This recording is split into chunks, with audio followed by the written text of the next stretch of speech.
उस दिन जब वह आसमान की ओर देख रहा था तो उन बादलों में उसे ऐसा लग रहा था मानो कोई बड़ा सा विचित्र सा प्राणी लंबी पूंछ वाला वहां खड़ा हो, या फिर कोई एक भालू और हाथी एक साथ बैठकर कुछ बातें कर रहे हो। वह अपनी इमेजिनेशन के साथ आसमान में बादलों के आकार से कुछ खोजने की कोशिश कर रहा था। चूंकि हवा इतनी तेज चल रही थी तो उसकी बालकनी में जो गमलों में फूल उग आए थे वह भी ऐसे झूम रहे थे जैसे कोई जश्न मना रहे हो। वह सोचने लगा कि शायद किसी एक फूल ने कुछ ऐसा बेहतरीन बढ़िया सा किस्सा सुनाया हो और दूसरे फूल उसे सुनकर इस तरह से झूम रहे हो, ठहाके लगाकर हंस रहे हो। ऐसा लग रहा हो जैसे वह काफी काफी इंजॉय कर रहे थे।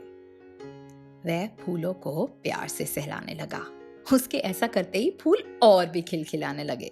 वह सोचने लगा कि काश वह भी इनकी इस झूमती मंडली का हिस्सा बन पाता और सुन पाता उनके मजेदार किस्से। और फिर उसके कानों में बहुत दूर से कुछ विंड चाइम्स की आवाज सुनाई पड़ी। वो कुछ ऐसी आवाज थी, ऐसा मधुर संगीत सा लग रहा था कि जैसे हवा की सरसराहट, घंटियों की वो मधुर आवाज और बांसुरी की धुन का कहीं मिलन हो रहा हो। इतनी सुकून भरी आवाज थी वो। और जब उसके कानों में पड़ रही थी तो उसे लग रहा था बस वह इसे सुनता जाए, सुनता जाए, सुनता जाए, ये कभी रुके ना। उसकी बालकनी में लगे सफेद रंग के पर्दे वह भी तो हवा के कारण ही झूल रहे थे। कभी वहां पड़ी कुर्सी को हल्का सा छू कर निकल जाते और कभी इतनी तेज हवा से इधर उधर भागने लगते।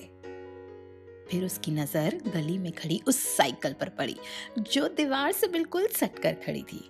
उस पर बड़ा सा जंग खाया ताला लगा था और उस साइकिल की चेन भी उतरी हुई थी, वह भी जंग खाई थी। घंटी नहीं थी उस साइकिल की पर और पीछे की गद्दी भी फटी हुई थी। उसे इस बात की खबर थी कि ये साथ वाले घर में किसी की है, लेकिन उसे ये भी पता था कि बहुत सालों से इस साइकिल को किसी ने चलाया नहीं। हाँ, कभी कभी वे लोग आकर कपड़े से इसे साफ जरूर कर देते थे और इस पर से धूल मिट्टी हटा देते थे।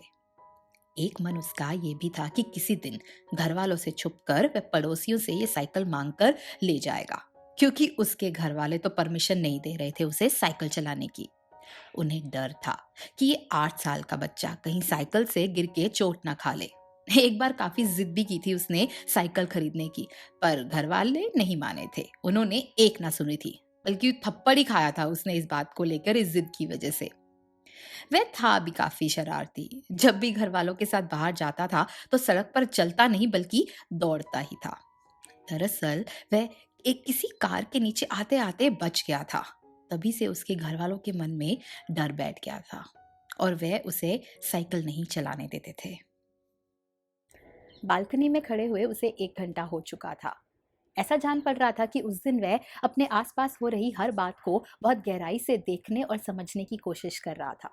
फिर वह चाहे प्रकृति हो या फिर आसपास रखी चीजें या फिर कुछ लोग या उसके आसपास हो रही कुछ घटनाएं।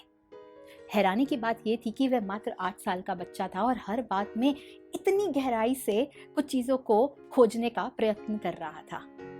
कुछ बातें उसके मन में काफ़ी कश्मकश ला रही थी, कुछ चीज़ें उसके चेहरे पर मुस्कुराहट ला रही थी और कुछ जिज्ञासा जगा रही थी, कुछ उसके मन में इच्छाएं बढ़ा रही थी जब भी वह इन बातों को गहराई से समझने की कोशिश कर रहा था। उसने जब बालकनी से घर के अंदर नजर मारी तो जान पड़ा कि दादी पूजा में बिजी थी, पिताजी अभी काम से लौटे नहीं थे और माँ शाम की सैर करने पार्क गई थी। उसने मौका ताड़ा और नीचे भाग गया। उस साइकिल को पहले वह घूरता रहा, फिर उसकी चेन को गरारी पर लगाने लगा। 5-6 बार कोशिश करने पर भी वह नहीं लगा पाया। उसे किसी तरीके से उस साइकिल पर बैठना था और इस वजह से साइड पर रखे एक बड़े से पत्थर पर पहले उसने पैर रखा ताकि उसकी सपोर्ट लेकर वह सीट पर बैठ जाए। अब जैसे ही वो बैठने लगा साइकिल समेत वह नीचे गिर गया।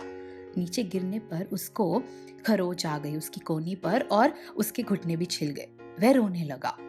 भागकर लोग जो आसपास थे वह उसके पास आए, उन्होंने उसको उठाया और वह रोते बच्चे को उठाकर उसके घर की ओर ऊपर ले गए।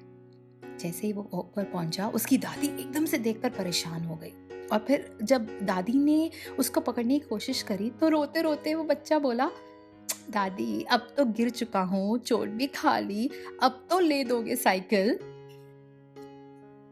उस बात को आज 20 साल हो गए। और उस इंसिडेंट के बाद भी उस बच्चे के घर वालों ने उसे साइकिल ना लेकर दी थी। बच्चे के मन से शायद डर निकल गया था उस दिन गिरने के बाद, लेकिन उसके घर वालों के मन से वह डर ना निकला था। कई बार ऐसा होता है ना जिंदगी में कि हम अपने लिए नहीं डरते, हम अपनों के लिए डरते हैं, अपनों को खोने से डरते हैं, जिनकी हम सच में परवाह करते हैं, जिनको हम चाहते हैं कि हम हर तरीके से उन्हें प्रोटेक्ट करके रखें। हाँ, फिर दिमाग में आता है कि ये प्यार कैसा है ना, अपनों को खो जाने का डर, इसे हम प्यार कहेंगे क्या अपनों को आज़ाद कर देना उसे हम प्यार कहेंगे? समझ नहीं आता ये मुझे। शुक्रिया मेरी इस कहानी को सुनने के लिए। मिलते हैं अगली वीडियो में बहुत जल्द। मेरे चैनल को सब्सक्राइब कर दीजिएगा।